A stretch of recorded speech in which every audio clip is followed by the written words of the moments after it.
Hi there. This is Dan Hollifield, your Ed McMahon for tonight. Uh, Joe Dog is having some personal difficulties there at home. They changed his blood pressure meds, and he's not able to keep his eyes open from a medical interaction. And Lewis Lee is off on assignment this week, so let's just bring everybody back in. Here we go. John, Bill, Josh. Hail, hail, the gang is almost all here. Why does this remind me of an old episode of You Can't Do That on Television? I haven't the faintest idea. If you drop green slime on my head, I will hunt you down.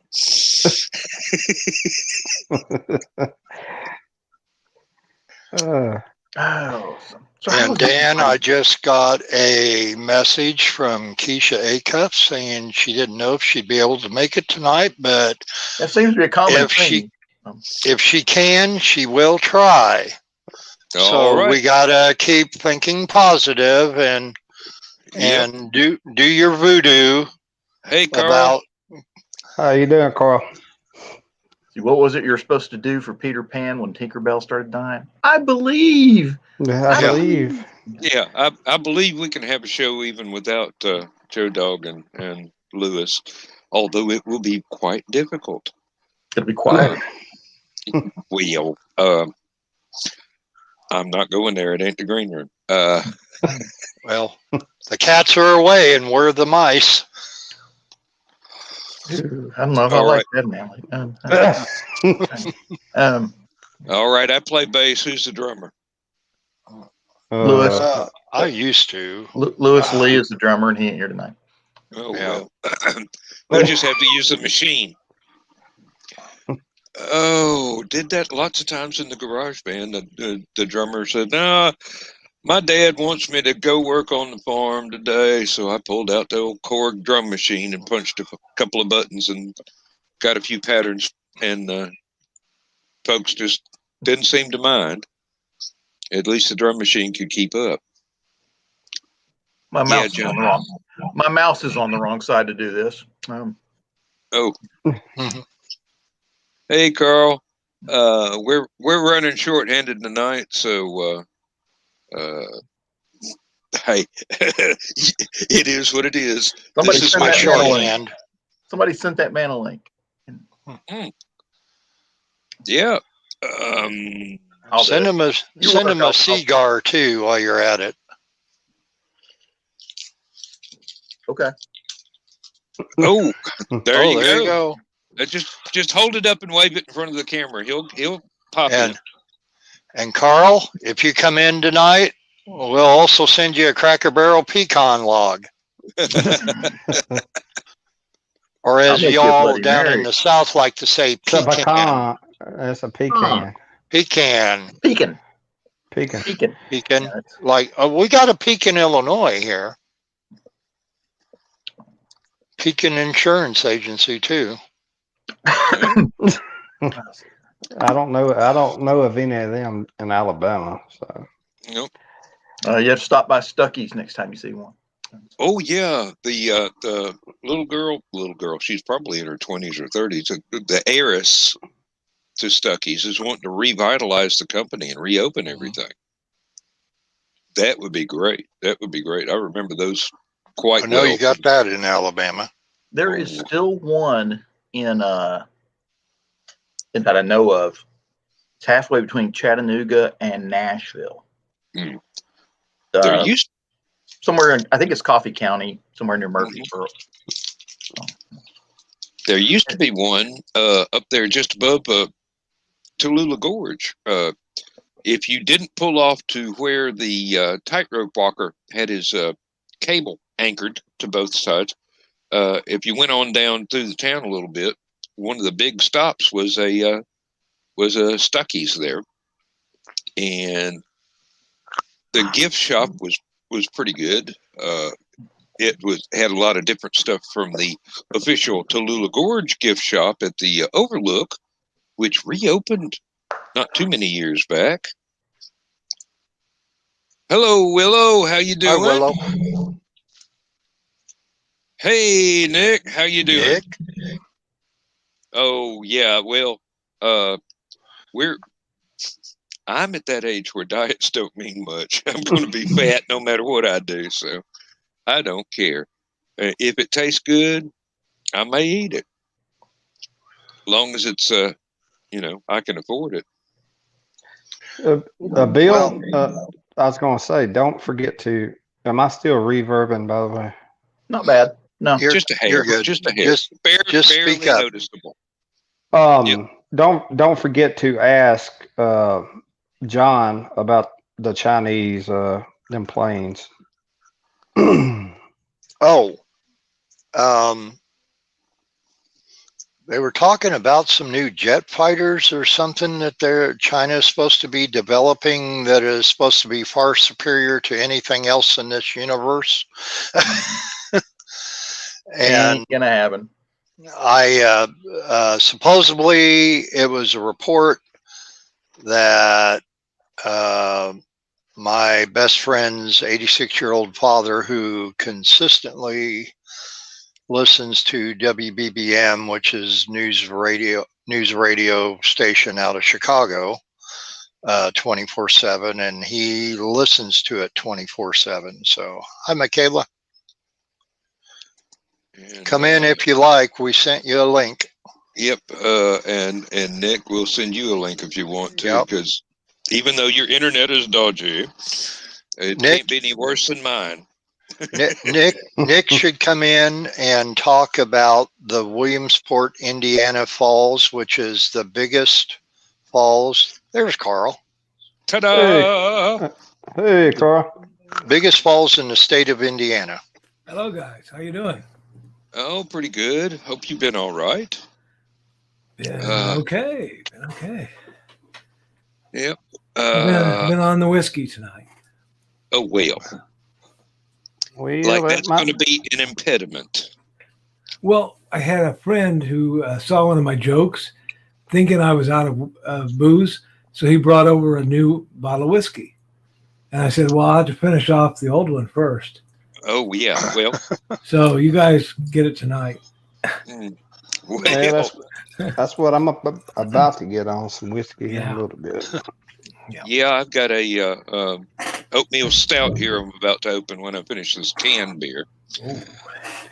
Yeah, my wife kept fussing at me, going, "You don't treat yourself anymore. You keep sticking to this cheap stuff. I know you like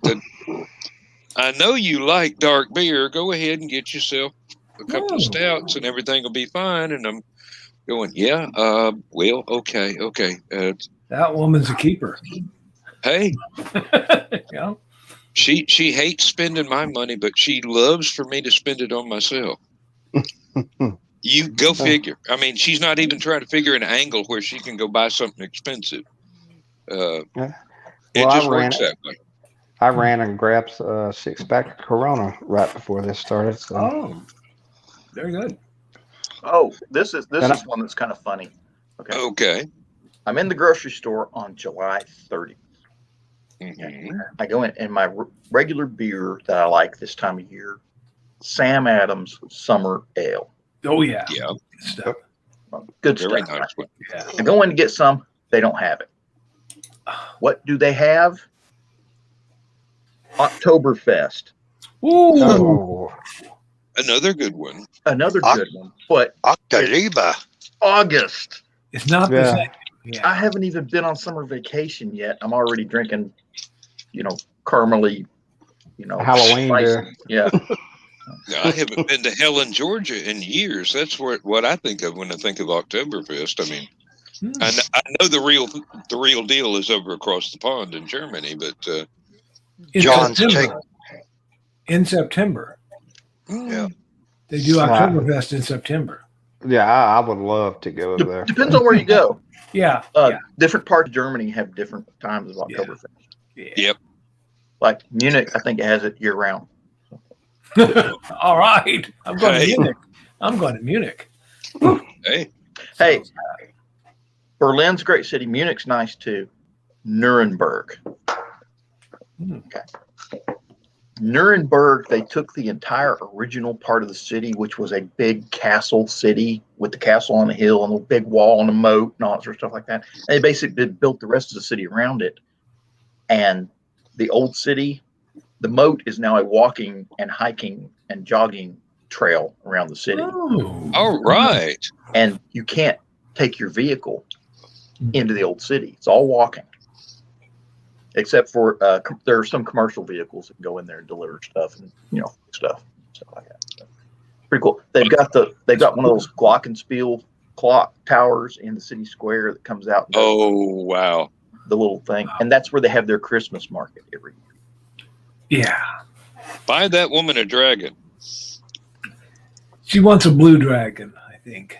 Ooh, okay. It's Colors. a little blue dragon. She's got specifically picked out. I And she saw said, that. if she promised to be a good girl, could she get it? And I said, you're more likely to get that if you're not a good girl. Just saying. Depends on whose wallet it's coming out of. Mhm. Hey, Ace, how you doing? Oh, yeah. I don't know exactly. I think Helen sticks strictly to October for their Oktoberfest, but it's one of those places where the entire town, the downtown part of it, is pretty much built like a Bavarian village. It's a cross between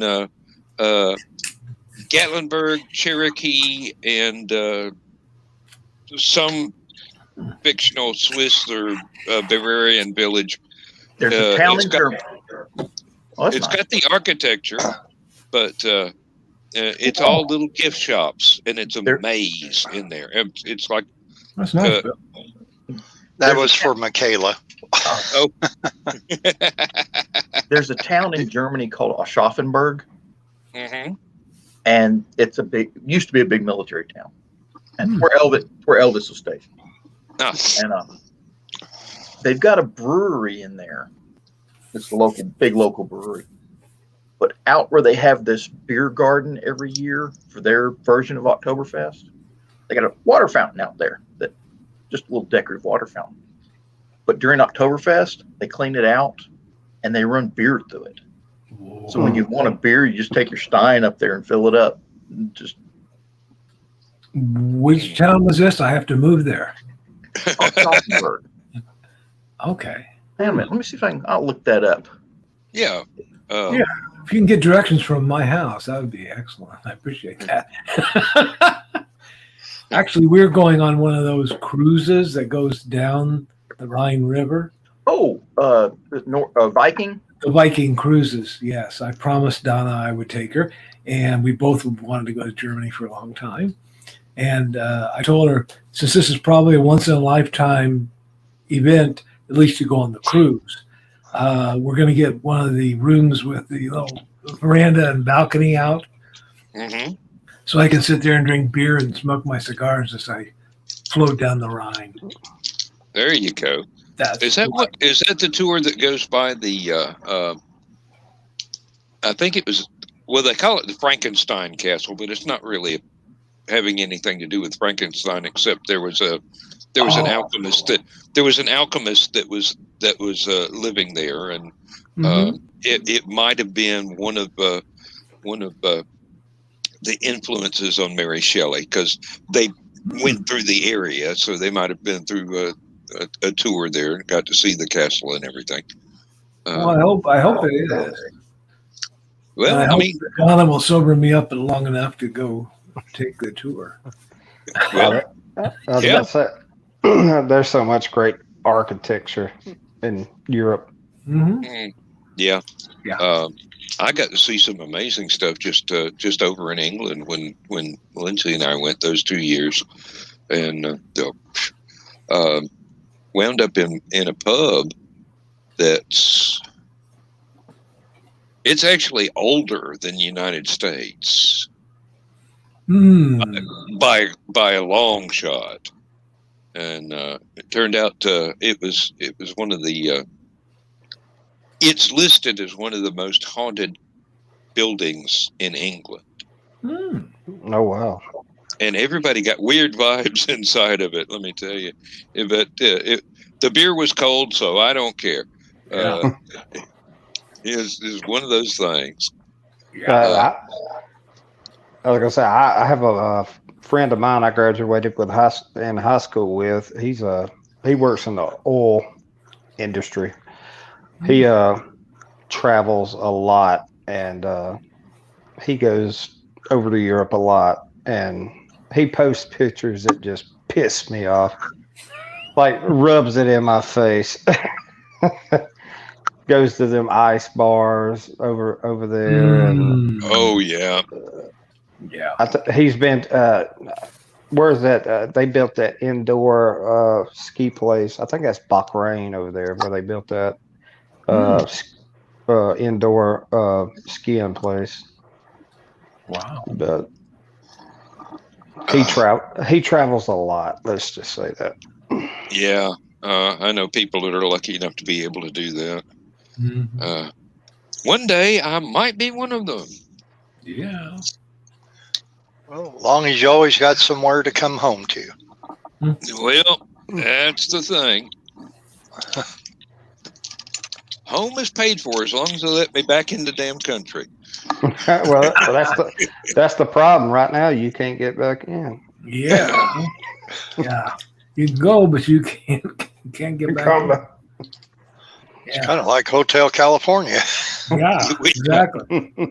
You can check out, but you can never leave. Yeah, that sounds like the town I live in. Mm-hmm. I spent so much time trying to move away and live in the city, and I wound up right back here. Mm-hmm. There we go. Michaela, Willow has a purple dragon that is controlled by a wire. Is that a Larry Niven reference, or is there something else we should know about? I'm wondering.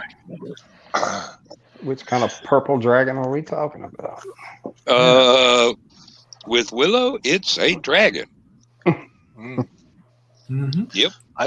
I seen a purple cow once at the Myers while grocery shopping, but that was just ice cream. Yeah. I bet it was good ice cream, though. It is wonderful, and it's exclusive to Myers. Oh. I see that on my shopping I can't list. find that dark beer fountain. Right. Oh, well. It's okay, John. Thanks for looking. Well, they I thought done that's 20-something years ago, and they've redone the whole town since then. But since the military moved out, they went and took over all those places the military had and have revitalized the whole area. So nothing. Wow. Okay. It's like, and here I was waiting for a John Scarborough travel log tonight. Hey, it may yet happen. Just I was about to say, that starts at Carl's house and ends up there. Yeah. Let's go to Fort Benning. VD. Why? Wait, no, it's wrong one. Oh yeah.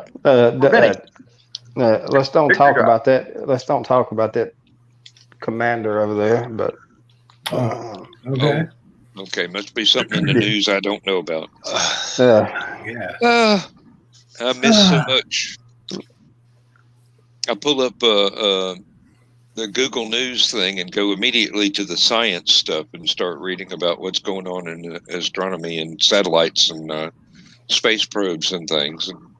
And I miss all the rest of the stuff that's going on in the rest of the world. Well, we got what is it? The Perseids meteor shower. Meteor shower. Yeah. Oh yeah. Was that the 11th? Perseid, yeah. 12th, isn't it? Yeah, I think that's right.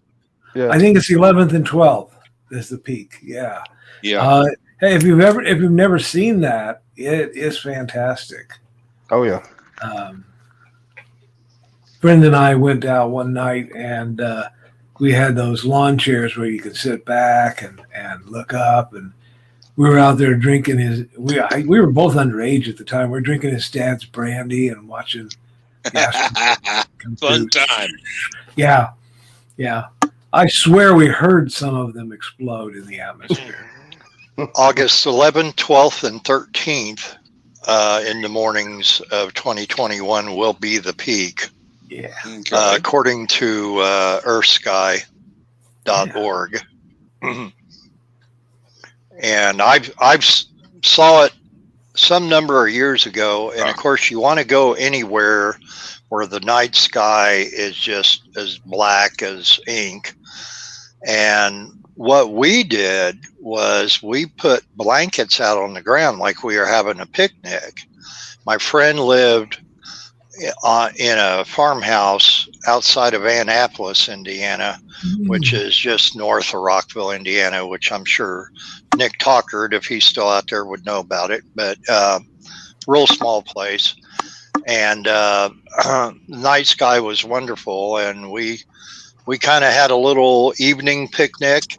And I had my wife and 2 girls with me and that. And they the girls laid down and took a nap. And then I said, go ahead and take a nap. And we're going to wake you up when it gets closer to the peak. And so about 1 o'clock in the morning, we woke them up and, oh no, Dad, I want to go back to sleep. And pretty soon you just seeing stuff shooting across the sky.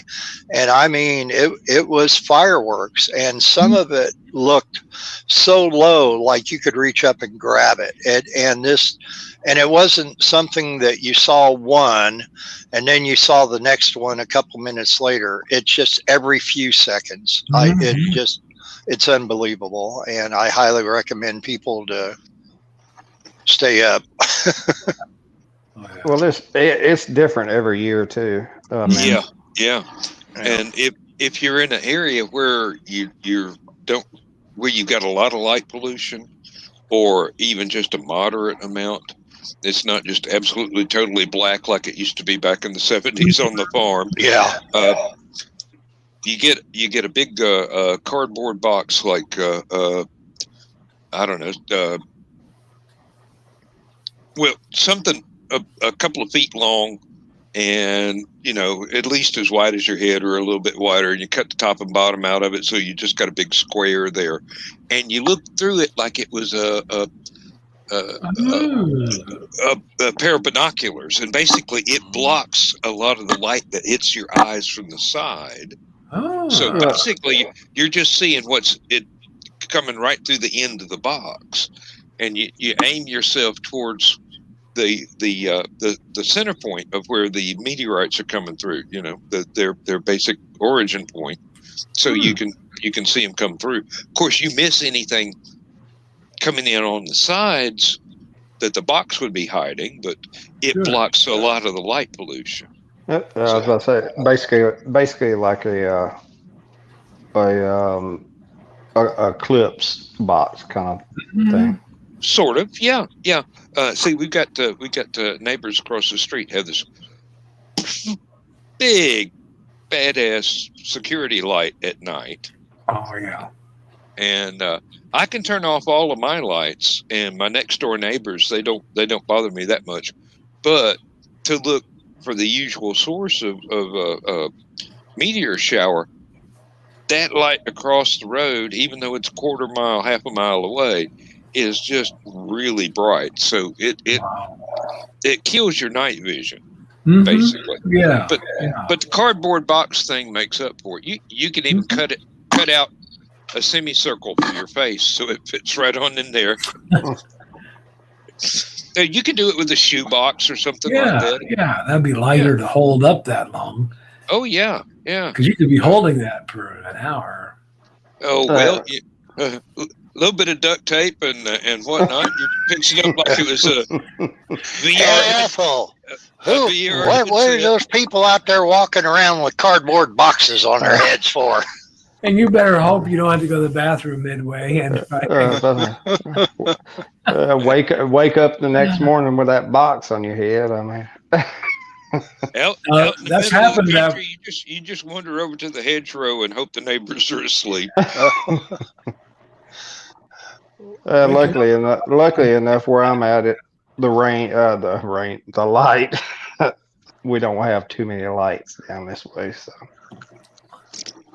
Well, Carl, and you might know this too. Wasn't Lake of the Woods doing a sort of a process to improve their night sky, because they do a lot of I know that club over there, that astronomy club. I think it's the CU Astronomy Club. They meet over there, and I've gone to some of their seminars over at Homer Lake, and that. But they were supposed to be, I think, either Lake at the Woods or maybe Penfields, improving the night sky over there as far as knocking out a lot of all those area lights and that. And what they had was going to be improved upon, that you could go out there and it would, be a blacker night sky. I hadn't heard that, but I can believe it.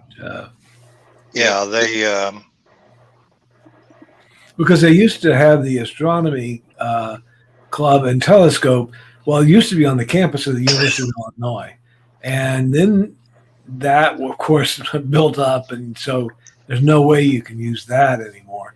And then they built one south of town, which now the airport's down there. Well, airports have light all the time, so got to have lights for the airport. Yeah. So they keep trying to put the astronomy club and their telescopes out further and further. They should go out by Oakwood. That's where we watched. Oakwood's the town where I grew up in, and it's where Bill is now, and about 2,000 people maybe. So you can get out where there's very few lights. Yeah, current population right now is 1,600, but yeah, it's out there to the cornfields. Oh yeah. Yep. That's where I did my best stargazing. Basically, turn off the porch lights and the carport light at mom and dad's, and walk close enough to the house where the security light on the far end of the house is being blocked by the roof. Yeah. And just look up and you can see forever. I mean, seriously. It's some of my best memories of coming home after a football game or something on a Friday night, or coming home from something or another on a Saturday night and being 3 o'clock in the morning and hoping my parents are asleep, getting out of the car and looking up and going, "Oh my God, it's full of stars." When you're that far out, in the country, the sky is just absolutely beautiful. There was one night, I could see the sun setting in the west and full dark in the east, and this one bright white light just east to west across the entire horizon in just a moment. And I'm going, either that was an SR-71 or I just saw a flying saucer. My money's on the SR-71 because it was back in the 70s when they were doing their test runs and things like that. Yeah. So, well, speaking of that, I believe right now Saturn and there's another planet. Saturn and Jupiter are supposed to be getting close together in the night sky right about now. Yeah, they'll be closer in about again. Wow, 10 or 15 days. Okay. Yeah. Well, I mean, they do it all the time. Yeah. It's just from our viewpoint. From our viewpoint, yeah, because their orbit is so big, it takes years and years and years and years for them to do a complete circle, and we just kind of spin around like a top while they're walking. I don't. Well, while we're on this celestial talking point here, I don't know if y'all seen the story. I say it's a story. I don't know. I hadn't dug deep into it. About one of Mars. I can't remember the name of the moon. is going to be impacted by possibly impacted by a asteroid. And it's going to basically create a ring around it, kind of like the rest of the planets. Well, I don't know about being impacted by an asteroid, but one of them is in an eccentric enough orbit where it's eventually going to get inside what they call a Roche limit, and the gravity from Mars will be stronger than the gravity that holds the rock together, and it's just going to explode. It's just going to go foom, and the bits and pieces will continue on in its orbit, which will be smaller at the time, and Mars will have a ring like Saturn. So well, when I read that, I was thinking, well, that could make for a some of them deposits get thrown out. I don't know how far they might get thrown out. That could make for a nice meteor shower. Oh yeah. Yeah, it just depends. I mean, they have picked up meteorites in the snow in Antarctica that got blasted off the surface of Mars when something really big smacked into it and threw rocks up out of the gravity well, and we just happened to catch a couple. Yeah, I mean, I think I was going to say right here in Alabama, we got the meteorite that hit a woman upside the head. I mean, yep, I remember that. Only person on Earth ever in recorded history to ever get injured by a meteorite. Yeah, went right through a roof, hit her while she was in bed, I do believe. That's correct. Didn't it? Didn't it smack her in the side or something? I thought it hit her in the thigh. The thigh. Yeah, it was the thigh. Yeah. It's at the University of Alabama Natural History Museum out there. Can you imagine that on your disability report? You know, I got that on your rock. My insurance adjuster. Yeah, exactly. Yeah, I need somebody to come out here and look at this hole in my roof. Yeah, meteorite hit me in the butt. I'd be, in the neck brace and walking on the cane, going, "Oh, my meteorite leg is hurting tonight, man." That ought to help you with your weather report. We got a celebrity watching us here, Dan Darden. All right, how you doing, Dan? Yeah, there we go. There's a link to exactly what we were just talking about. Gravity will rip Mars's moon apart into dust and rubble ring. That's exactly right. And if you follow that link, if you're interested enough, that'll be explaining it a whole lot better than we can right off the top of our heads. Yeah. I'm wondering, there you go. There you go. Yeah. Yike. Yeah. But that's a bad burn right there. Oh. But the meteorite that hit her is in the museum out there at the university, and they have a very nice telescope out there on top of that museum, believe it or not. The observatory. There it is. Yeah, wow. The weird thing about meteorites is once they actually get far enough down to actually hit the ground, and I know I said actually too many times there in that sentence. My inner editor just screamed at me. They're not hot. No. They've had enough time to cool. Yeah. It's when they're coming through the atmosphere. When they're falling through the atmosphere and the air pressure in front of them is hot, but the rock is not all that hot. It's the air pressure that makes them go. Yeah. Hey, like John, put that last picture you just had back up there for just a second. Now you tell me. Now I tell you. He's closed that window. He got to find that screen all over again. John probably has more windows open than I do. No, actually, I've only got 3 open now. Oh, I've only got 3 now. I was going to say, he didn't have too many windows open because I don't see his hair blowing. I would kick furniture, but I'm not wearing shoes and I might hurt myself. Yeah. Now, this picture here that I see, I just imagine going to the grocery store, getting up there, pick up the latest copy of Star magazine, and woman gives birth to meteorite. Yeah. Well, he's petting it. It's like a pet rock. Yeah. Back before pet rocks were a thing. Yeah. I bet they got some money off of that. Oh, I'm sure. I'm sure. Yeah. Well, who are you going to sue?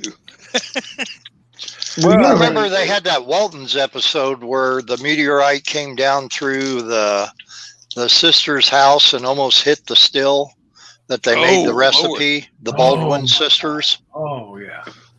Well, that would have been disastrous. Meteorites are actually worth some money. Mm-hmm. So. Yeah, but and there's a thing that one of the astronomer guys that I've been reading over the years, he says people are bringing us these weird looking rocks all the time and going, is this a meteorite? And almost never it is, but every once in a while it actually is. Now I don't know what the signs are to look for to go, is this rock a meteorite or is it just a funny looking rock? But well, I know how do you pronounce that word? Sylacauga, Alabama? It looks like it. Sylacauga. Okay. That's a pretty bad bruise right there. Yeah. But I don't even know what I was gonna say after you said. Oh, get this. Okay. I was gonna say that's how Alabama is pronounced Chicago, Sylacauga. They had a feud over who actually owned the asteroid, and the woman that got hit with it, her landlord, whose house it went to the roof. Okay. And the Air Force all claimed it to be theirs. So there's who you sue. You sue the Air Force. Yeah, there you go. Yeah. If they say it was theirs and it hit you, there you go. They all came to a conclusion and donated it to the Alabama Museum of Natural History, where it is still displayed to this day. Yeah. Yep. But I hope she at least got disability for that. Yeah. Or joint custody. That's another one. Maybe she can see it every other weekend. Yeah, that's another one of those things that you would have fun on the telephone with. Because you call up the government trying to get disability, and like, what do you need disability for? Well, I got hit in the side by an asteroid. What? Yeah. What you got hemorrhoids? No, I got hit by an asteroid. But the Air Force took it away. Yeah. I got asteroid gave me a hemorrhoids. It's well documented, though. See, there are photos in the paper. You know, I'm just saying she could have rode that out the rest of her life. Oh yeah. Let's say Sylacauga. That is north. That's actually northeast of Birmingham, I believe. So that's up near here, then, isn't it? Yes, in between Birmingham and Georgia. Yeah. I gotta look that up on a map too. I'm pretty sure. Pretty sure. Yeah, Dan Darden agrees. Sylacauga. That's how he said. Yep. Too. Yeah. Yeah. I was telling Willow Schuyler when she fell that she should sue the Canadian government because there was an unregulated, unmarked gravity well in that spot, and that they should have known. You know, she should have been warned about that. And if it's anything like the government around here, they would have settled out of court and said, "Here, have some money, go away." Really? I've got a bright idea. We start advertising all these shows that are on the Rising Tide Network. We start advertising that we are now owned by Disney. Okay. We're now part of the Disney family, and send them a bill. They'll never know. They'll just sit there, throw a couple $1 million out there, not even worried about it. The Chinese would give us a check. I mean, they would never know. We were talking about one of their stealth aircraft. Yes. One of Disney's stealth aircraft? Yes. No. Yeah. One Probably, It's called Air Force One. Yeah. Oh. Oh Lord. It could be. What do we got here, Ace? I was watching a lightning storm a few years back, and I saw a lightning bolt and a bright flash of green lights. Ooh. Are you sure you're still in the same timeline? Wow. Yes. That sounds scary to me. Well, that I could have been. posted in Josh's United Weather Network group tonight about a hiker who was killed by a bolt of lightning in Northern California here today or yesterday, something like that. I got reading into it because sometimes I post stories and don't read the whole story at first. I am guilty of that, but I did get reading into this, and I think when he apparently saw the storm coming up over the horizon, he went for cover under a tree.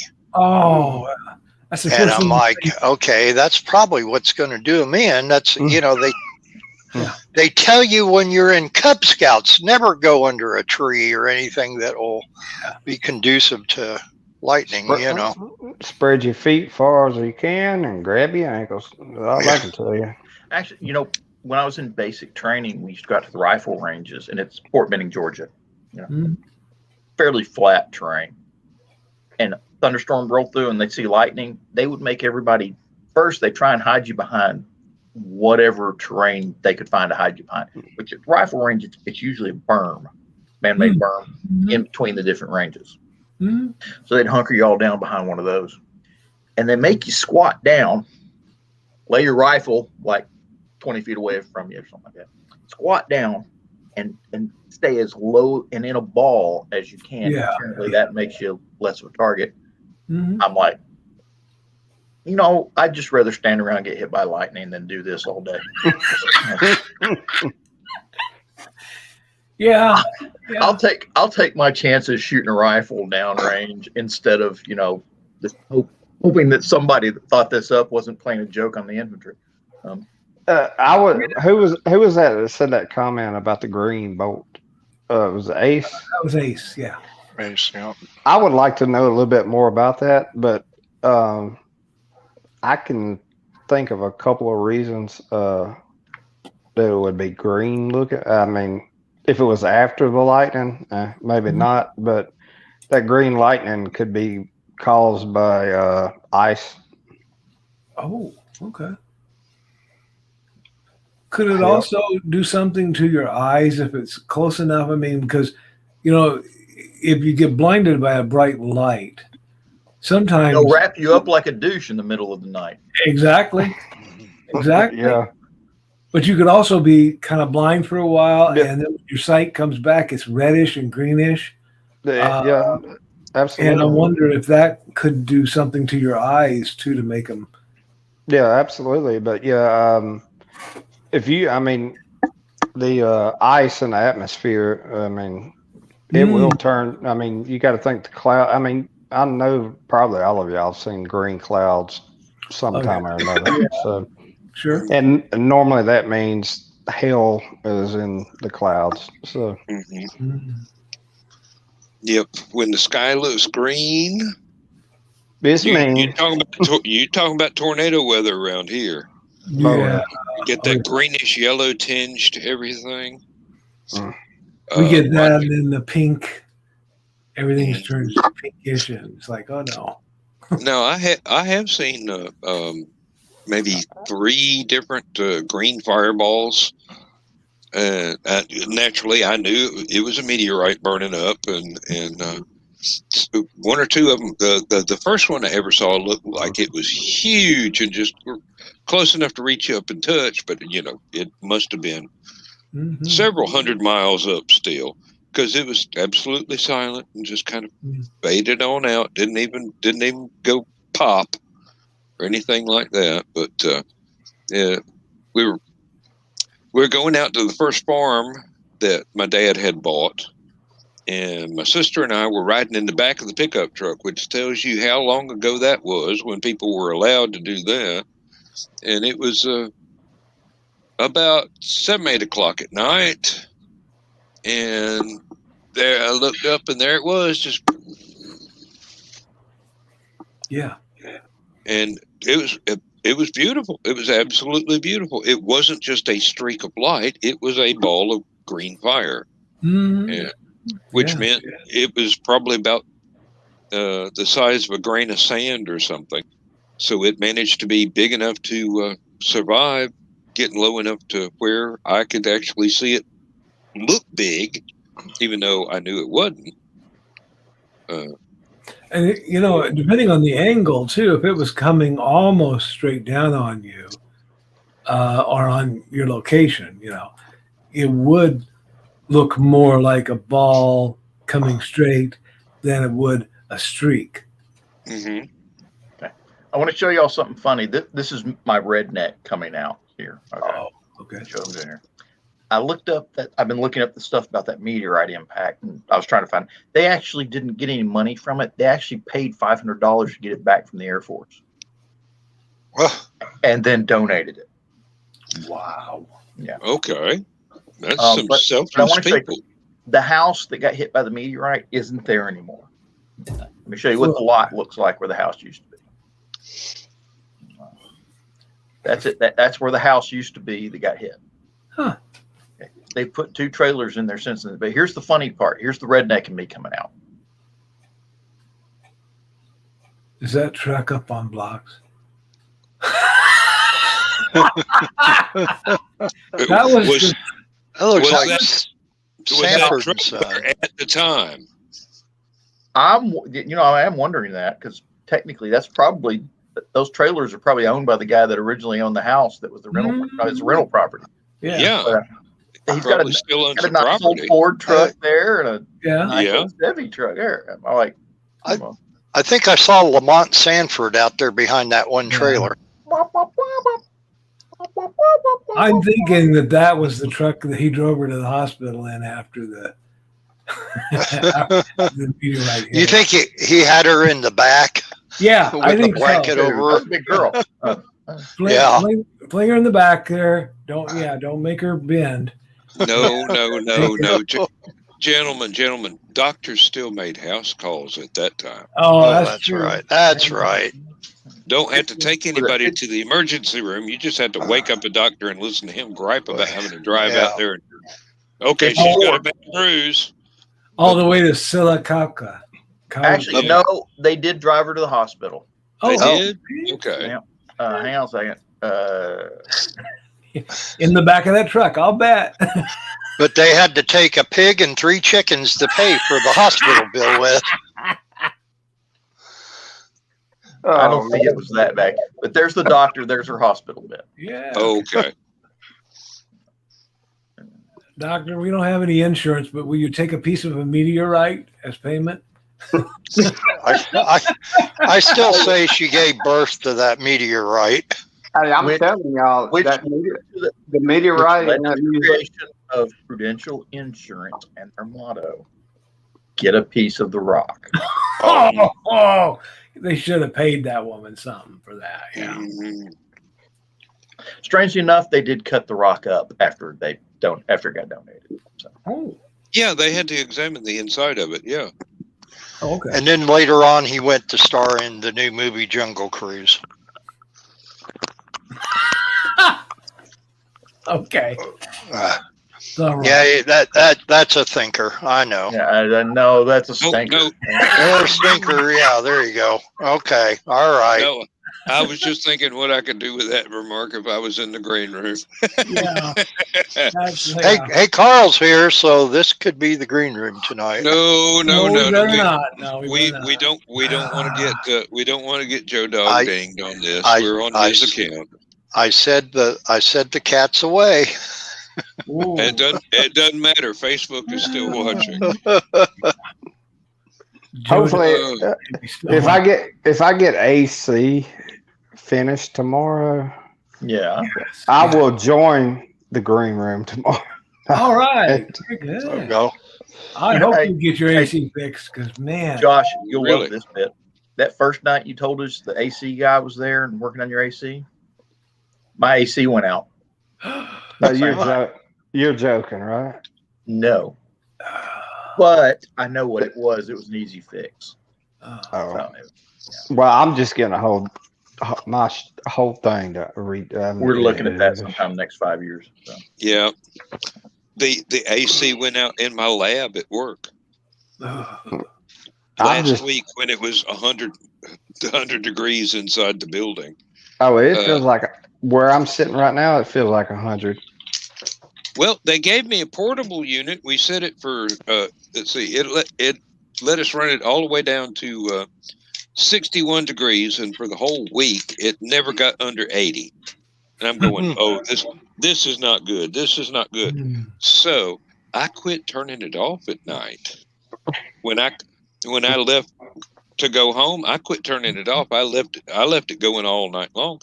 When I got in this morning, it was 65 in my lab, and I'm going, ooh, I need a sweater. I bet that didn't last long, though, did it? Oh yeah, it stayed. Oh yeah, once you get rid of the heat, it's hard for it to get back in there. So. Yeah, really. It stayed under 72 degrees the entire day, and it was pretty. It was in the 90s day before yesterday, and today it was low 80s. So that little portable AC was really kicking it out. Actually, I went ahead and set the temperature back up to 70. And that's the first time I'd ever heard the darn thing kick off and come back on during the day, rather than just try and cope with. Yeah. You'd think in an insulation factory we'd have the little buildings inside better insulated, but no, the walls don't have any insulation in them. They're just hollow. Not my lab.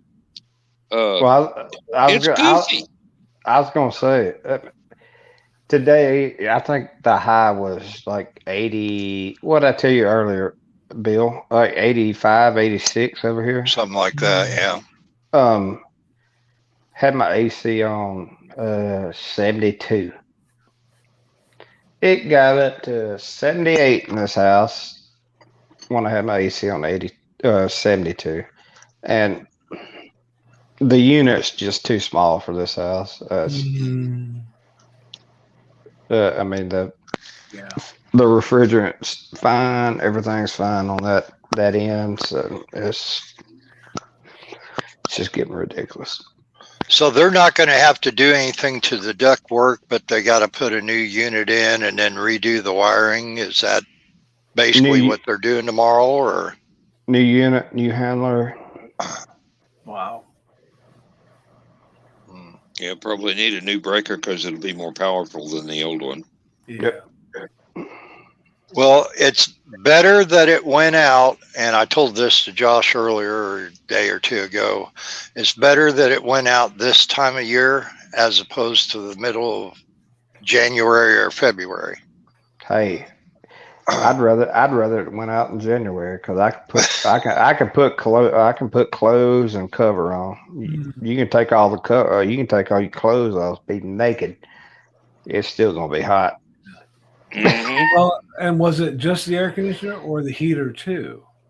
I mean, or no, the heat pump works fine. It's just the AC. Oh, I thought it was part of the same unit. Well, I'll say this. Well, let me rephrase that.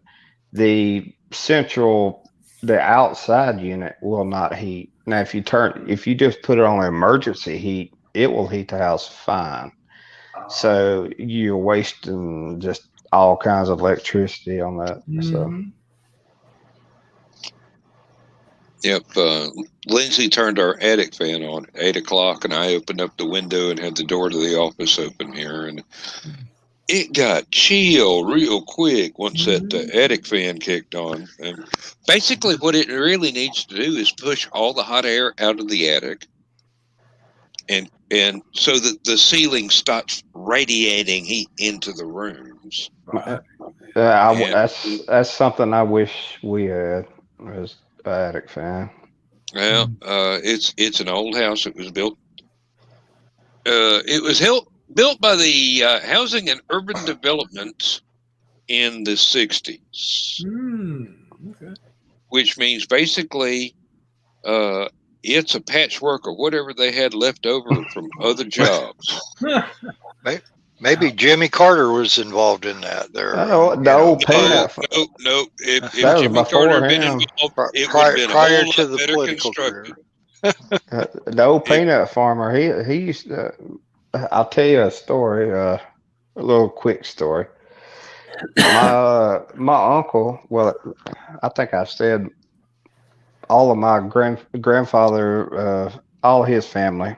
They came from Georgia to Alabama, or my grandfather did. Let's see. His uncle owned a bar in LaGrange, and he was the biggest Jimmy Carter fan ever. He campaigned for him, but I mean, that's your political views. That's your political views. There you I don't go. care. I was going to mention that next. Yeah. That's what ended his career. No, don't think so. that's just Pabst Blue Ribbon in a different can. I have it on good authority. That's exactly what it was PBR with a different label. They've got a new PBR that I seen just came out, like a PBR 220 or something like that. They advertised last night on TV. I was like, what in the crap? Hey, Billy Carter helped me to avoid a political career because I thought, however far you go, you've always got your brother. And then I thought, no, I better not. Because if you think about it, we've all got a brother or uncle or somebody. No, that's okay. Now, Carl, you know your brother Dennis is on Facebook, and he could be watching this. So what you saying, Carl, is your brother is bad news? My brother called me 3 times today because he has a paper jam in his printer that he got. And I'm like, dude, just leave it. I'll come clean it up. A paper jam. I mean, really? Okay. I have to take apart the damn big ass refrigerator size printer at work to clear a paper jam to get my stuff to go through. Yeah, that thing's more complicated than a Mercury space capsule. I swear. Yeah. Mine's not that big, but when I worked at on his phone, Bill, he had his photos on his phone. He was trying to email to somebody. Okay, couldn't do it. I figured it out once and cleared it for him. Okay, but I had tried 6 different ways to do it, and finally one of them worked. And I said, "Now remember what we did." Okay. It happened again, and I'm like, I don't know. I don't remember, Dennis. So he goes and he pays a guy in Champaign $200 to move all the pictures of from his phone to a USB stick. I'm like, wow. Okay, when I come over, I'm going to show you how to do that. $200 for fucking free. I'm sorry. I forgot where I was. No, sorry, Joe. Not the green room, Carl. Not the green room. I will do it for freaking free. There you go. But yeah, let's clear that in post production. Okay. Yeah, that's how you G-rate that. Sorry. Well, the thing about it is when I worked for Lowe's Home Improvement, I was known to be able to get a paper jam and several other things with a printer that when it would go bad, they got to the point, instead of learning how to do it themselves, they would call out to the garden center and say, "Hey, Bill, can you come up front here a minute? We got another paper jam, or we got this going, that going." And I would do it, and I would say, "Here, if you watch me, I'll show you how to do it. It's not hard at all."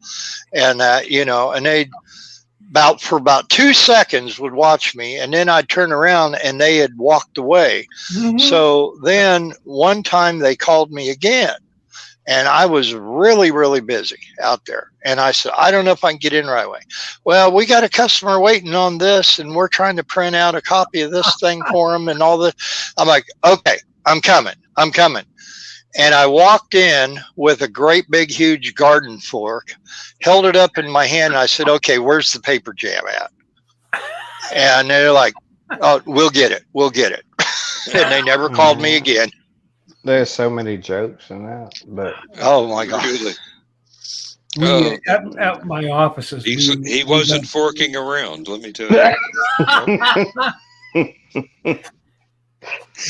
Keep it PG. You did. Good job, Dan.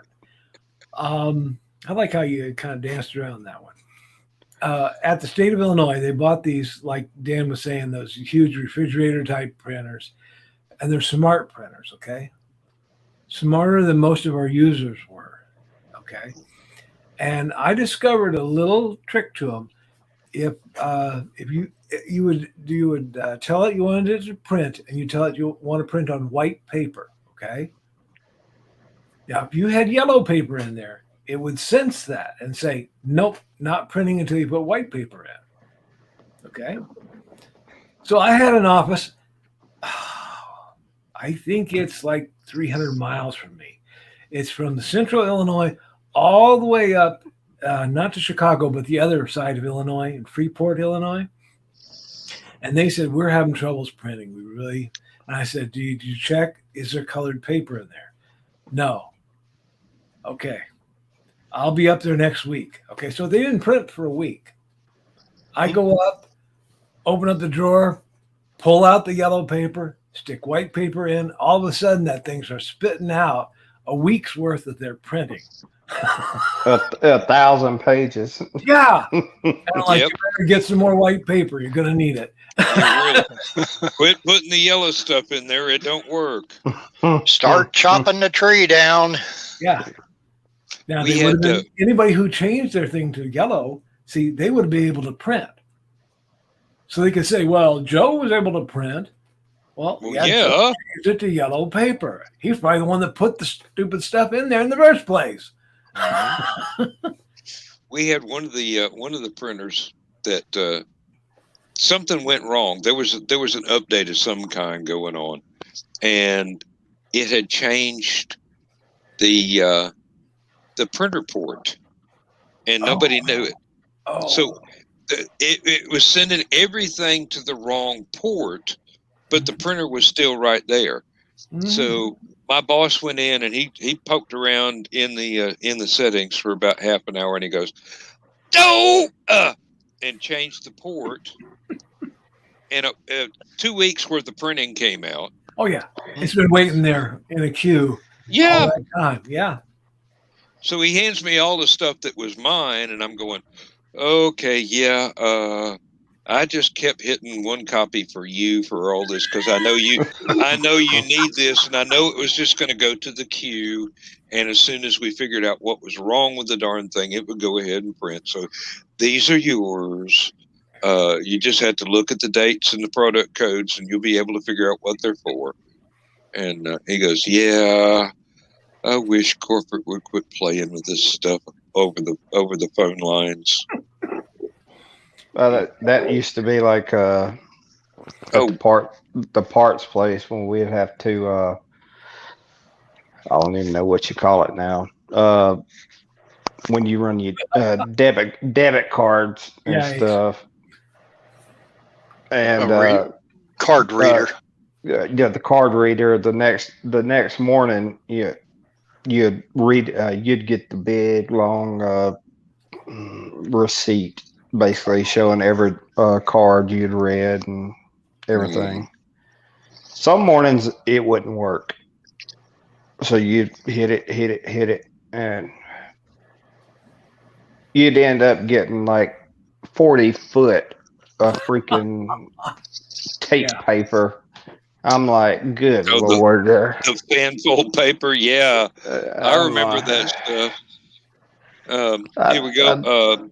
Ace Bonnie, it's funny. At work the other day, they can't get the printer to print, and they called me back there when I got there, and my boss was on with the help desk, and on the in the end, I walked back in and fixed it within 5 minutes while his boss was on the phone with the help desk. Like, yeah. They're a long way away. What are they going to do? They can't open up the printer and pull the wrinkled piece of paper out that you need to fix the entire problem. Oh yeah, they're gonna be like, sir, reset the printer, turn it off, turn it back on. Are you sure it's plugged in? Yeah. Like, who would unplug it? Who knows where it's plugged in? I mean, I have mine's all in one that I have here at the house, and I don't know for what reason, I use the paper. It tells me everything else. So scanner, copier, printer, and for whatever reason, it'll still pull two pieces of paper up. There's no it don't jam, but it'll pull two pieces of paper up. I'm like, what in the? And I've called them before about it, and I'm like, well, it ain't messing that other piece of paper up, so I ain't calling them back. Recycle it, yeah. Yeah, I mean, it don't bother me. sometimes the rollers will get worn. They'll drag two pieces of paper through, and it's the same. I was about to say it's the same age as my. Well, I'll say Kimberly's laptop, but my wife's laptop. So, but it works. Yeah. I mean, it's a great printer and everything like that. So sometimes everything else will work, but you've used the darn thing long enough to where the little rubber grips on the rollers just kind of wear out a little bit, and it'll start grabbing, a bunch of sheets of paper at one time, and eventually you'll get too many of them to feed through. And that's when it starts clogging up. I wonder if there's a perfectly good printer I had to throw away and go to Walmart and get another one, just because the rollers were worn out. And I wonder if there's an adjustment on those rollers that you can, do a little bit of fine tuning. No, not that I know of. They're all on springs. They're supposed to be self-adjusting, and when they get too worn, there's nothing you can do except go get another one. My little brother, he swears up and down it's cheaper for him to just go buy a whole new printer with fresh ink cartridges in it than buy ink cartridges and replace them. It's cheaper to buy a whole printer than to buy 2 ink cartridges so that he can print. Find a printer on sale for about $100. Yeah. A black ink cartridge and a color ink cartridge will cost you almost $100. Yeah. No, and it comes with paper. Mine only costs like let's see, $35. Yep. The one I've got that I've been using, a black cartridge is basically about $10, and a color cartridge is about $35. And the printers are about almost $100, and that's about it. And you could find one cheaper than that. I'm sure you could. Mine's a HP NV 4500, which it ain't the best. Bingo! It works. It works. I've got one in the closet. The black ink cartridge kept drying up. The one I've got now is a 5052. But it's that's the only problem I had. Yes, the black cartridge dries up. That's the only problem I have with this. Mine, the black cartridge runs out before the color cartridge gets halfway through. I was gonna say I don't ever use color on this unless, I don't ever use this. But the only time the color gets used is when she's printing out her. My wife uses it for her certificates and stuff. So we'll take photographs on the phone and copy them into the computer through a standard USB cable. That's what I And get for then- talking bad about HP printers on an HP computer. Oh, There you go. You got and kicked then out. and then Well, that's what I have as a laptop. we'll get the glossy photo print paper, and we will print out photo prints and trim them up and put them in frames. And whenever we find a space to put a picture frame anymore, because Nice. we have run out of walls in this house. I cannot build another bookshelf. There's not another wall to put a bookshelf on. We can't hang any more photographs. There's not a wall left that isn't covered in photographs. Yeah. It's beginning to look like the Victorian Edwardian house with little photo frames stacked up on everything, about 8 or 10 deep, because we got no place else to put anything. The house is too small. Well, that what I just showed you, that's my certifications from for if I do want to go chase a tornado. I've got to have that in my pocket per law. Mm-hmm. So. Yep, I run into at work when we have to take an online OSHA course or something. We had to print out the certificate that proves that we actually went through and watched the entire interminable video instead of just using common sense and knowing this stuff. Have to prove that, yes, I answered all the questions correctly. And then I had to print it out in color on the office printer because, there's only black and whites locally. But and then I have to walk a quarter mile to the office and pull my stuff out of the printer and hand it in to personnel so that they can go check. Well, my wife has to do the same thing. I think she has to do 4 live CEs. It has to be live. And then at the end of it, you get the 10 question little test. Mm-hmm. And then the rest of then I think she has to do 10 other tests that are I think she has to do 20 hours of tests, but the rest of the tests are just multiple choice crap that she could take like 3 different times. So yeah, and there's always one trick question that had nothing to do with what the safety course had. You're supposed to go, oh, well, I can logically deduce this. And I'm going, this is Northeast Georgia. You're going to ask for logic from a bunch of farm boys and inner city youth that don't even know what a computer is if it ain't on their cell phone. When I worked at Lowe's, ask the question. Don't bother to try and hang anybody up. Right. When I worked at Lowe's Home Improvement all those years ago, we would have departmental certifications that we would. How old are you? How old are you, Bill? I said, Bill, how old are you? 107, going on 7. But anyway,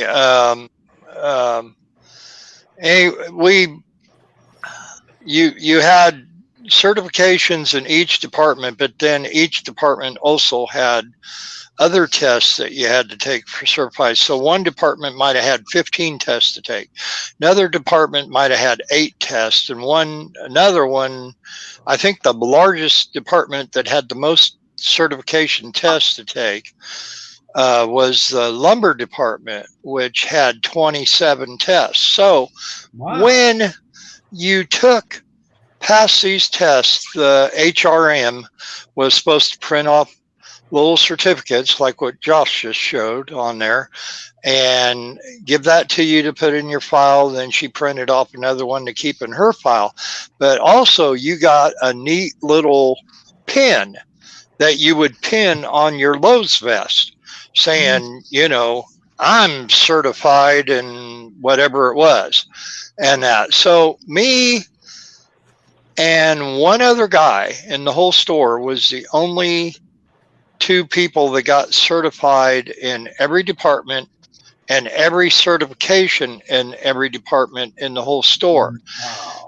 And we would, if she didn't have the pin, we would bug her every day until she would order one of those pins for us to put on our vest. By the time we were done, we looked like we had a flak vest on. I mean, Yeah. we could deflect bullets because of all the pin. And we were walking around and chink, chink, chink, chink, you know, as we're walking.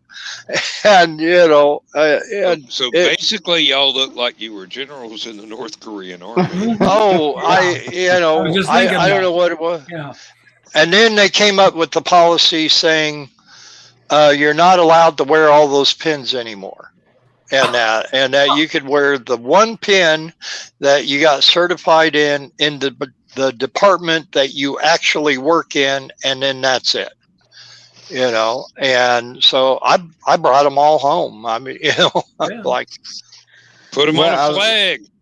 Well, I was going to say, my wife, when she was at the hospital, well, I mean, she still has to do it now. She has to do federal tests and state tests to keep her certifications up. So for pharmacy. So. Oh yeah. Oh yeah. Yep. That is kind of important, though. Yeah. Oh yeah. I mean, yeah, I agree. I mean, stuff changes all the time, so you got to keep abreast of it. It's good. You got to re-up everything when they change something. Oh yeah, I agree. You were talking about Dan. You were talking about the test you'd have to take for something like HR. We would have like sexual harassment things or ethics. You know, this state of Illinois. You know, and so they would have questions throughout the training. I guess to keep you awake, it would ask a question, and you could answer it wrong, and it would say, "No, the right answer is C." You know, not A, not B, it was C. Okay, you were graded on the end. There was one question that said, "Did you finish the test?" Yes, and then you'd get the certificate. You could get every answer wrong on all the little quizzes, but say, "Yes, I took the test." You click there, and you'd get your certificate for finishing. That is how qualified the state of Illinois employees were. Into that. Yeah, really. I can believe it. I can believe it. They used to make our Army unit. It was a combat arms unit. They used to make us go to all those sexual harassment briefings. Yeah. We didn't have any women in the unit. It was an all-male unit. They said, and this is there before could be sexual harassment in an all-male unit. We all just kind of. I was about to say, this is way before Don't Ask, Don't Tell, right? Oh, this was actually right before, during, and after that. Yeah. Oh, okay. Yeah, but it's like, you know, why are we, you know, I got a vehicle needs, you know, an oil change out here, and y'all are worried about women that don't exist. Well, you might get one. It was illegal at the time. it was like, you might pick one up in the field. You never know. Not if they're smart. We might get some dumb women. Carl went to take a test about sexual harassment, and he says, "Oh, good! I always wanted to learn how to do that." Exactly. Actually, I went and I sat by a friend of mine. They threatened to split us up because she and I were making a bunch of noise. But anyway, they said something about, you know, one of the forms of harassment is making animal noises. We looked at each other and went, animal noises? We weren't thinking about, you know, like, rawr, you know, stuff like that. I was like, is that like when you hoot at somebody like an owl? Is that, could that be harassment? So we started hooting at each other. And that's when they threatened to separate us. Yeah. Animal noises? We're not Iraqis. I know. Oh Lord! I was thinking, if you're trying to impress some gal, making an animal type noise is not probably going to impress her. Don't laugh. We went to Iraq, okay, and there were all the jokes about sheep and stuff like that. Came back from Iraq, and that's when FarmersOnly.com got started. Yes, exactly. That is exactly the sound that I'm talking about there. No. This episode is going to be gone. Well, that's We'll not just get roll us it right over monetized. into the green room. Yeah. I can't wait till tomorrow night. Let me make a note right now. 23. Whether Josh's HVAC is all done or not, he's going to be in the green room tomorrow night. Yes, I'm going to be there tomorrow night on that one. It's going to be good. I'll let you know. Holding the parts for a broken thermostat going, I made it. I'm sweating my butt off. It's 87 degrees in here, but I'm here. Yeah. Hey, I might be in here without a shirt on or whatever, but I might just have to put an avatar up. Like, how many times does Christian wear a shirt in the green room? There's a couple times he's shown up without. Yeah. We've had a couple of the ladies nearly take their shirt off during. Well, I might need to show up. Are you complaining? No, I wasn't complaining. I'm just stating a fact. It's a fact. And right now, Joe Dog is saying, "Oh man, I'm glad there's no women on my show right now."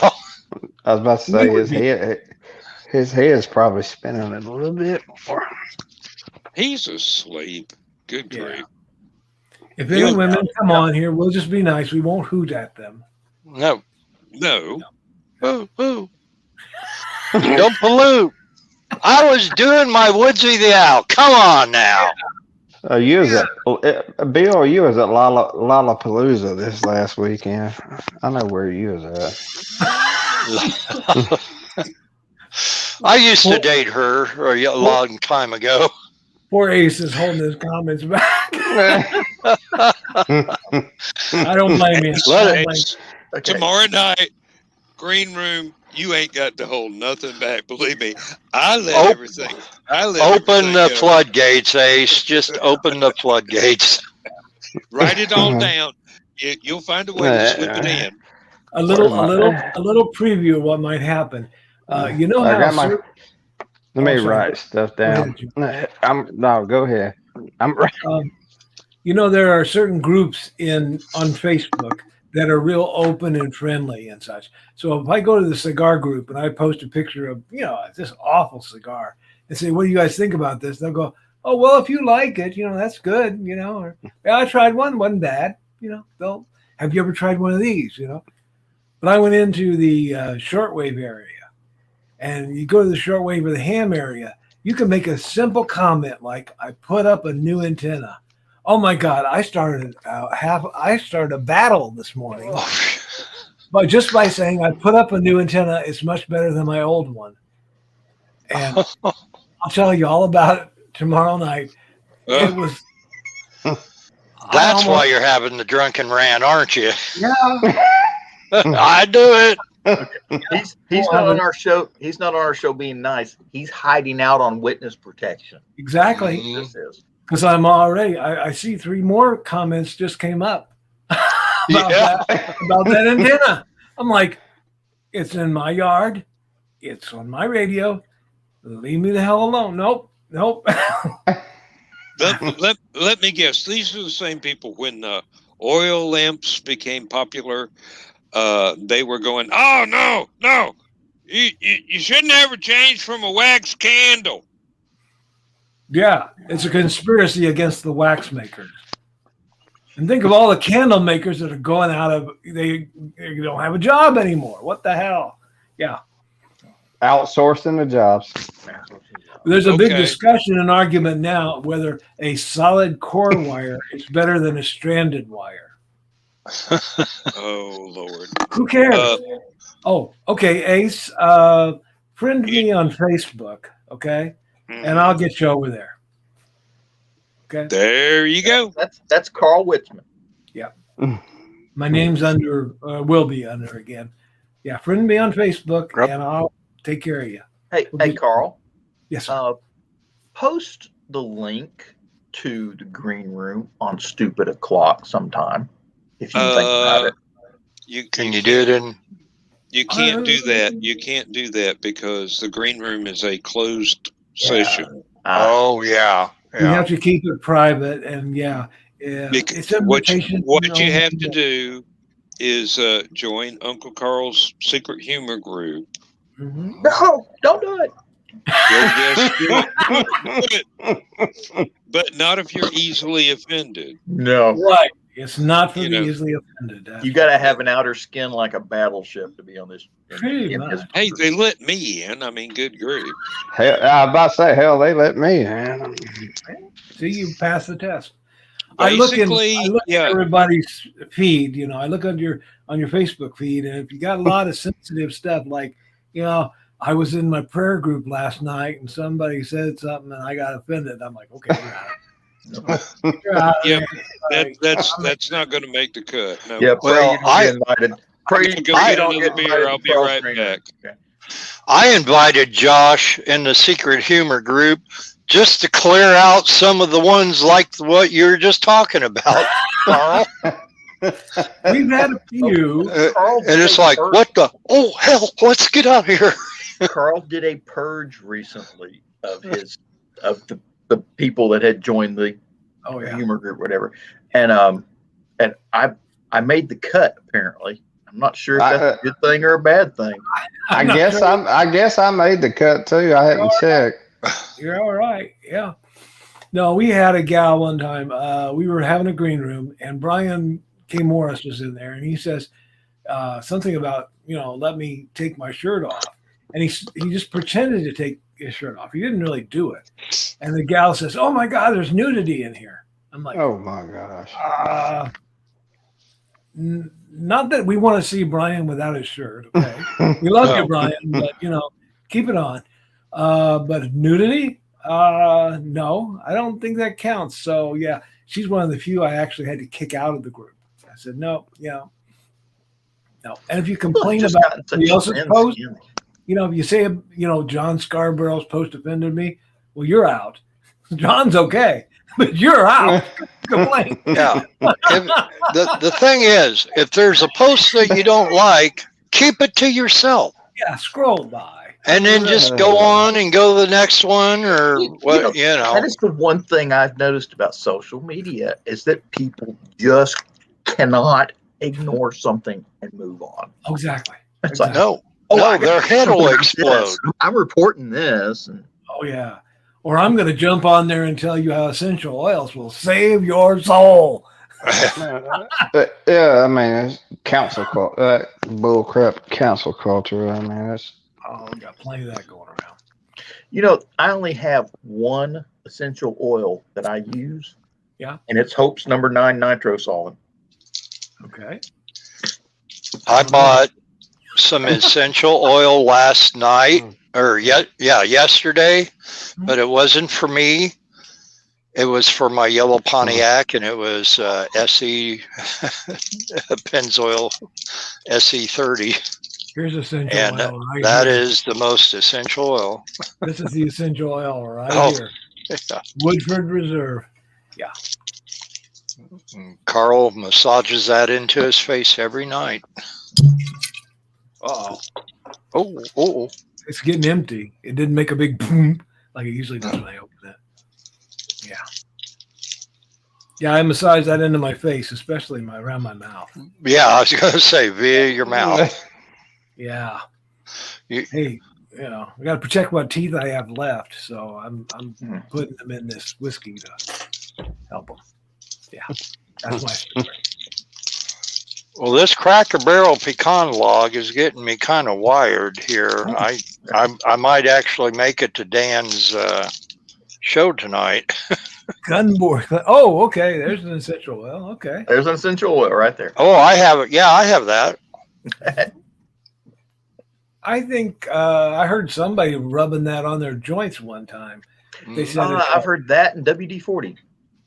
Supposedly helps the arthritis. I'm wondering about if WD-40. I'm about to say if WD-40 helps arthritis, I need to try that. Get the spray can. Yeah. No offense, if you can manage to get that spray can and that little sprayer thing to like, all these joints that are hurting and stuff like that, you didn't need it to begin with. That's what I was about to say. Well, it has that little nozzle on it. You could do like the Tin Man in the Wizard of Oz. Yeah. No, you get somebody else to do it for you. Yeah. Okay. That sounds good. Speaking of people that use WD-40 on their joints. I was harassing somebody. Sorry. Okay. Doesn't make them hard to roll. Not the green room, Carl. Not the green room. My mom has foster kids. Okay. My mom takes care of foster kids, in case y'all didn't know. Okay. And she's just getting some new foster kids, and it turns out we got this what do you call it? Vacation plan thing that every year you get so many points, you get to go to this vacation. Wyndham Resorts. Oh yeah. Yeah. And so anyway, supposedly respectable place. Some of them are. Most of them are. There's some weird ones that just odd, but not odd. They're odd to me. I don't know if they're weird. Anyway, she's got this one, and she planned it for this month.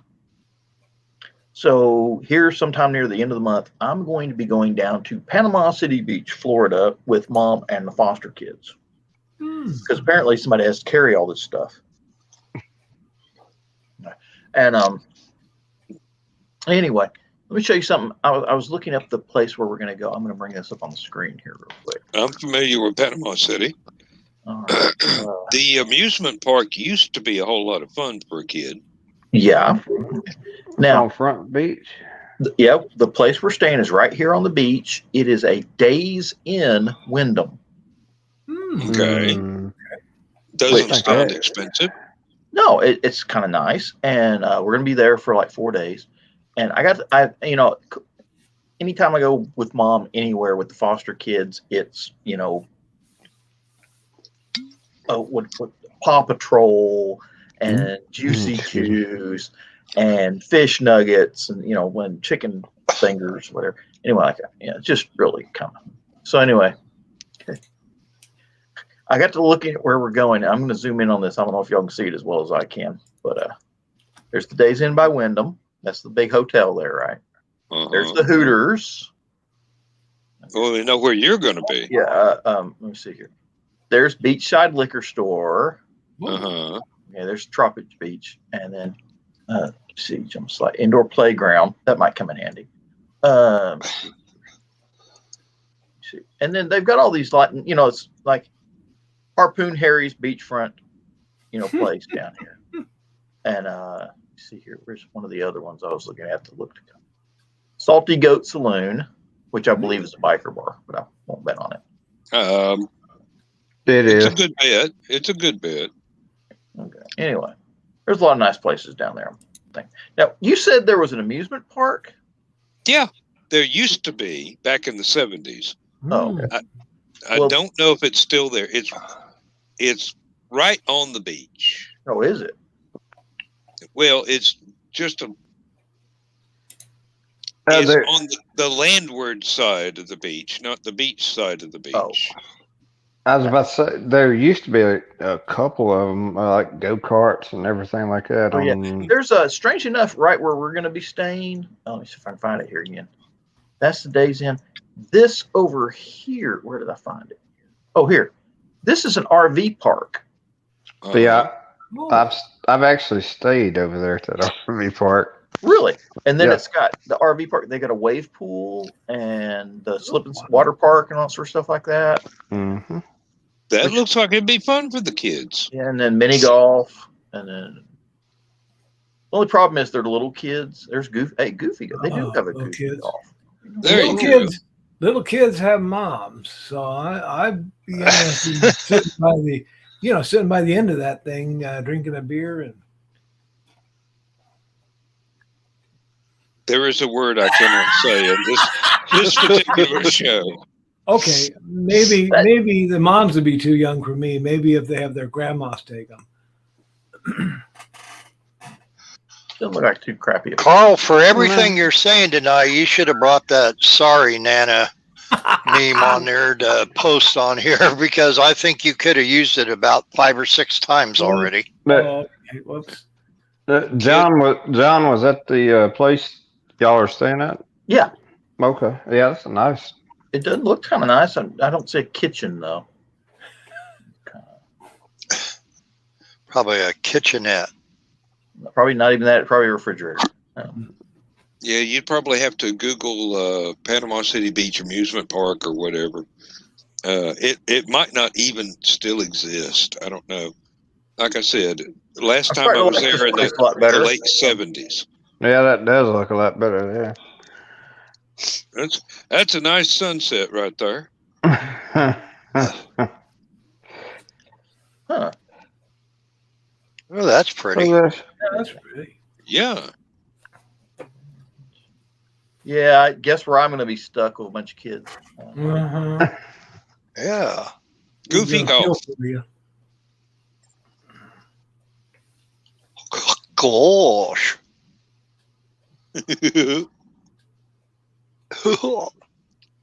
Yep. I hadn't been down there in years. I'm trying to think where that's at. If I can show you. Hang on a second. Well, PC. Yeah, look like the algae's not too amenable there in that particular photograph. Well, whatever year that was. A lot of people took pictures when the COVID was going on, so everything was shut down. Yeah, shut down. Oh, I can just see the meeting on that though. Hey, Clarence, how do you think we can get more people in the hotel? Well, I don't know. Let's put a bunch of rocks on the end. Okay. Yeah. For people to fall off from. Okay. I kind of got a guess of where it's at. Well, I'm that guy that went to Lookout Mountain and got out beyond the point that you were legally allowed to go to for a picture, because I wanted to sit on the edge like you saw in the old Civil War era photos. And then when I came back, I thought I was getting arrested. yes. I came this close from getting arrested. And the cop looked at me and he just said, "Don't ever do it again." Yes, sir. Why was there a cop watching him, man? They have park police up there. Yeah. It was like a conservation officer or something like that. Yeah. A park ranger. Yeah. Yes. Enforcement officer. Ranger Smith was going to come, but he was too busy chasing a bear around the place. But Mr. Ranger, sir. Hey, boo boo. They had a really nice museum up there a few years back at Point Park. And they had a bunch of memorabilia in it that was real, like, Civil War memorabilia. And apparently a bunch of people broke in and stole all the stuff. So the park police up there is turned into Nazis. Can't blame them. No. Because somebody went in and stole thousands of dollars worth of memorabilia. Oh, yeah. They can never be replaced. Yeah. That and other stuff that's going on now. So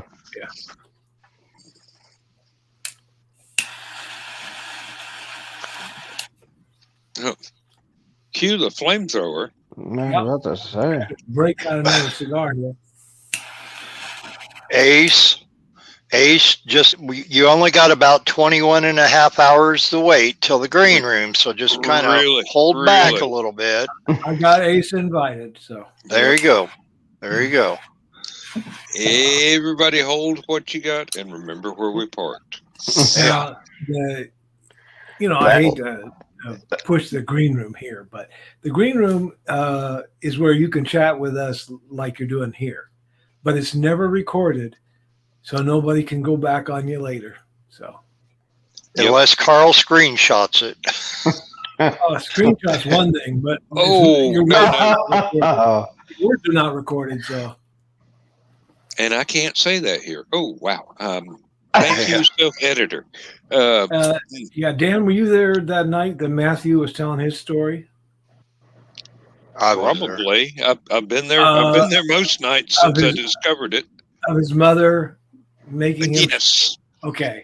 Yes, Matthew's mother is now the darling of several elements of the group. Who knows? That could happen again.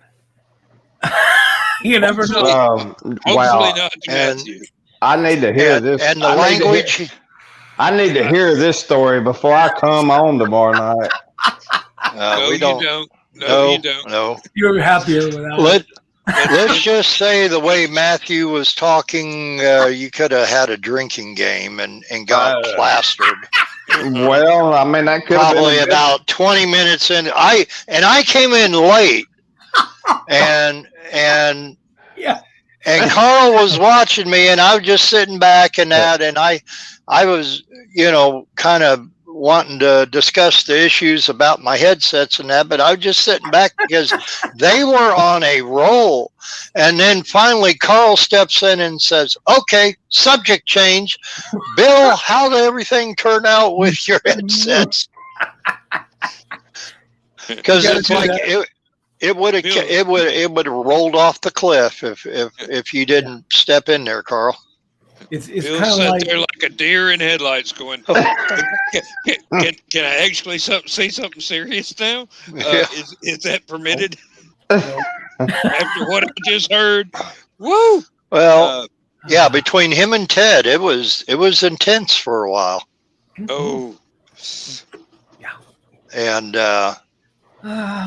Yeah, we're going to have to figure out what conspiracy theories we're going to talk about tomorrow night. And Dan, you get to debunk them. That'll be the big difference. Well, I've got to say, I can come up with some. Took a week off, and it'll be. Let's see, what is this? This is the first week of the month. It'll be 2 more weeks before they do a Drinking with the Davies. It might be 2 more weeks before they do the Conspiracy Mongers. This is a vacation time for Ted, so you gotta let him have it. You gotta let him have it because the man works so hard all the time. I'm going to take my computer with me on vacation, and I'm not sure. I got to look at the dates on that and then see if I can actually. Dan, I can come up with some conspiracy theories for you. Oh, there are plenty of them out there. Believe me. I spent yesterday watching a bunch of stuff that Ted and his friend would. I can't remember the guy's name. I really can't. Glenn B. Fleming. Yeah. Ted and Glenn probably have gone through a bunch of these already, looking for stuff that would be interesting enough to devote an entire hour to. And there were some things when I'm going.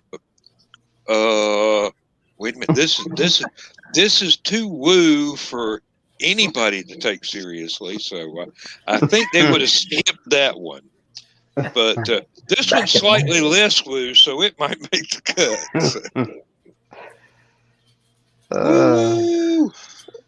Yeah, however, on some of those episodes because when we start talking about some of the conspiracy theories, he wants me to give my psychiatric opinion about them. So.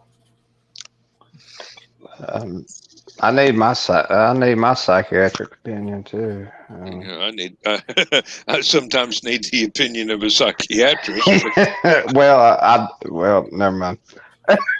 I spent many years working in mental health, so yeah. Yeah, most people just go, "You're hopeless, boy."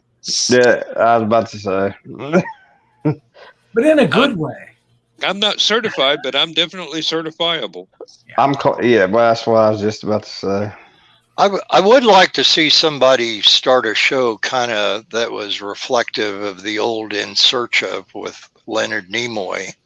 Now that kind of conspiracy stuff, UFOs, Yetis, Sasquatch, whatever, Mothman, that the way they presented it was very professional, and it kept your attention and all that, but it stayed above ground as far as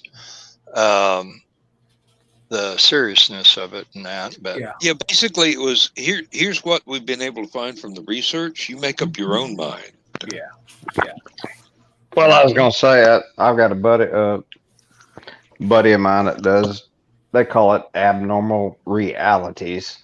They do UFOs, UPO, whatever they call them. Mm-hmm. Yeah. And Sasquatch and all that stuff, Yetis, and they do it. I've probably seen it. What's the name of it? The show's called Abnormal Realities. Rocky Stucci and Ron Phillips. It's on. They do it on YouTube, Facebook, pretty much any platform. I'll have to look that up. Yeah. But they try to do it in a form that they do it in a funny form. I mean, they do it when they start talking about stuff. They try to be serious, but they're funny at the same time. I mean, but when they start talking about stuff, they're serious about it. So, and plus they do talk about paranormal things too. So. Oh heavens! I'm going to have to pull I show back up on the show, and the first thing I hear is paranormal things.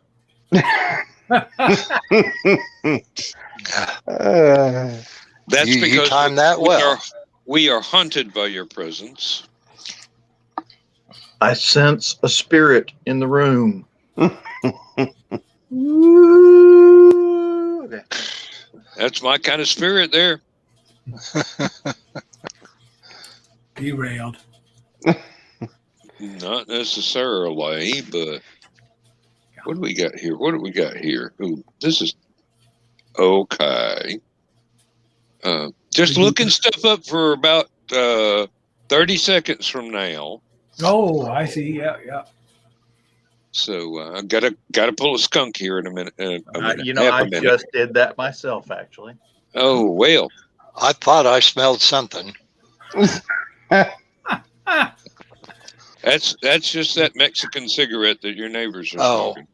I thought maybe it was that green cloud you were talking about earlier, Dan. No, we're not talking about where Christine works in Michigan. No. Well, I always saw those green clouds over Taco Bell all the time, though. Well, I ain't gonna say nothing. I'm gonna. And on that note.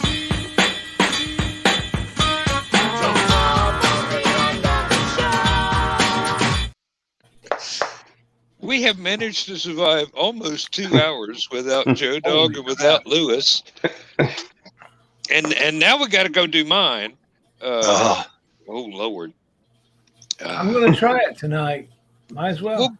Hey, if you're still awake, I mean, it'll be late enough to where the rules are relaxed just a hair, but... And personally, I'm not aiming to get monetized, so I don't really care. Just a tiny hair. No, not even a mustache hair. No. Just this kind of hair. Okay, but that's a little fine. That's like a whale fur right there. It's few and far between. All right, Dan, you just got monetized. There you go. As long as you don't try to stick it in my garter, I don't care. Let's see. And we got to. Okay. Ace ain't talking about methane gas here. No, it wasn't methane. It was ethyl. Don't look, Ethel. Oh, yeah. Too late. Oh, he's getting That's up an at the old bar. reference. She done got a free show. Oh no, John, put it back. Look at that. Look at that. He likes to pull his cigar out, look at it, smell it, and then put it back in the box. Well, He It doesn't lasts smoke longer that way. often. I don't like to smoke cigars in the house. Yeah, okay. I don't either. Smoke Yeah. that cigarette. What I like to do, Commando Cody and the Lost Planet Airmen. I got that reference. Actually, before them, it was Jimmy Dean. Mm. before that, wasn't it? What's Roy Rogers' band? Sons of the Pioneers. Oh, Sons Sons of of Pioneers. Pioneer. Well, they might have. Yeah. Now we're getting Let's back into see. there where I'm going to have to do some research.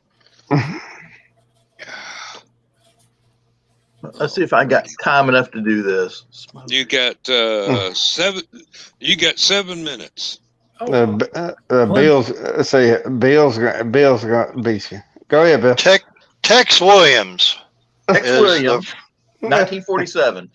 Yeah. And Jimmy Dean was 1961. Oh, Asleep at the Wheel, 1995. That would have been a good version. Mm-hmm. Wonderful. I do have a soft spot for Commando Cody, though. That was Yeah. a really neat band. Yeah, he was.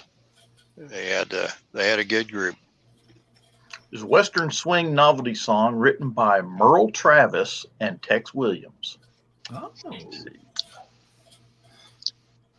St. Peter at the Golden Gate. I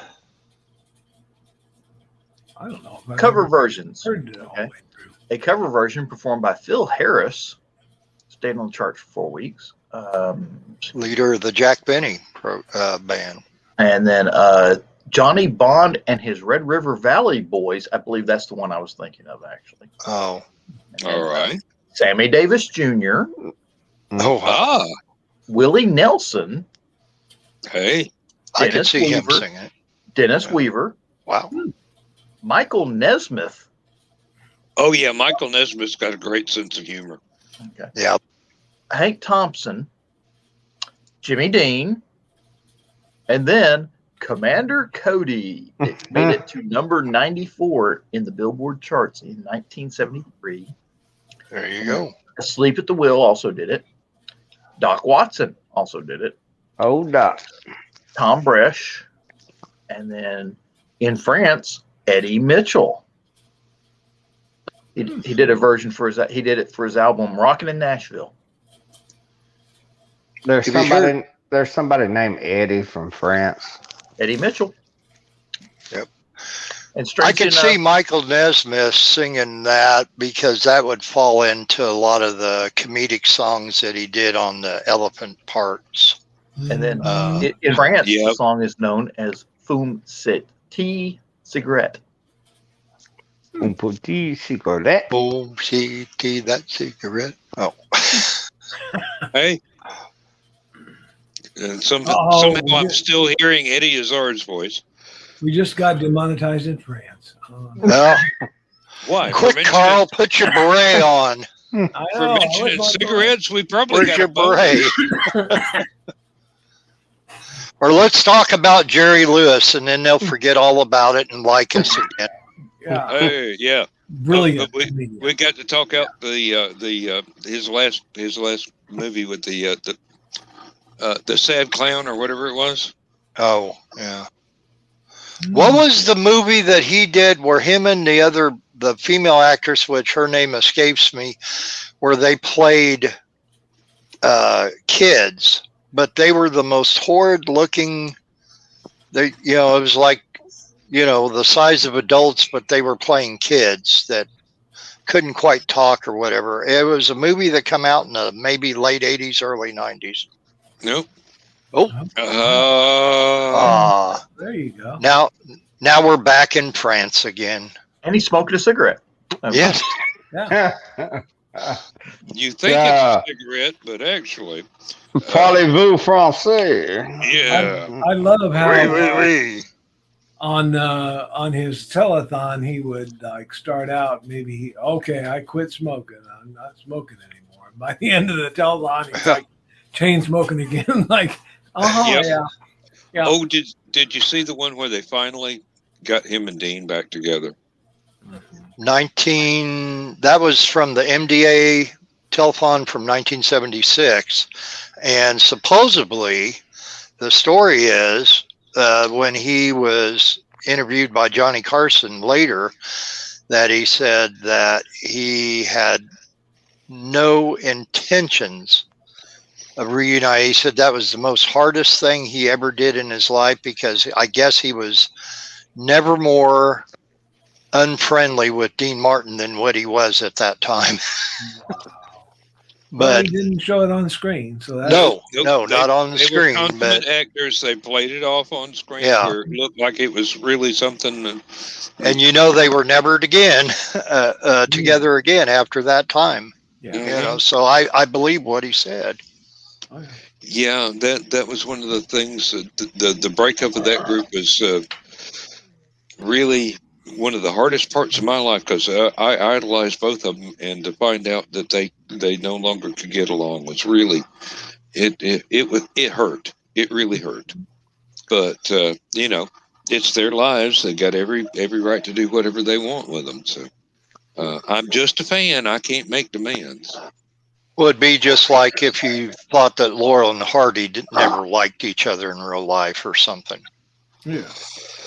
Well, I thought pretty much they liked each other, but then it got to the point to where things just kind of went sideways, and they just had to, in order to keep from absolute hating each other, they had to split up. I don't know if I can say this quick enough before it's time to end, but there was a special Laurel and Hardy where instead of Oliver Hardy always getting the best of Laurel, it was the other way around, and that was because the daughter, who always saw or not Oliver Hardy, but Stanley Laurel, the thin one, he always got the worst of it in all those Laurel and Hardy shorts.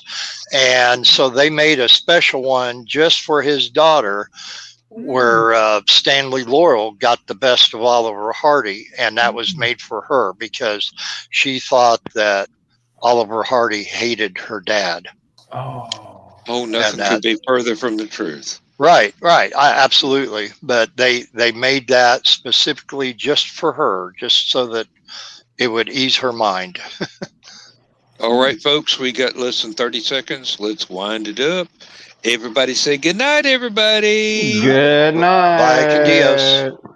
And we'll see y'all on Last Man Standing in just a few minutes, as soon as the credits roll, because I can't do two shows at once. Yeah. Ta-da! Wait a minute. Yes.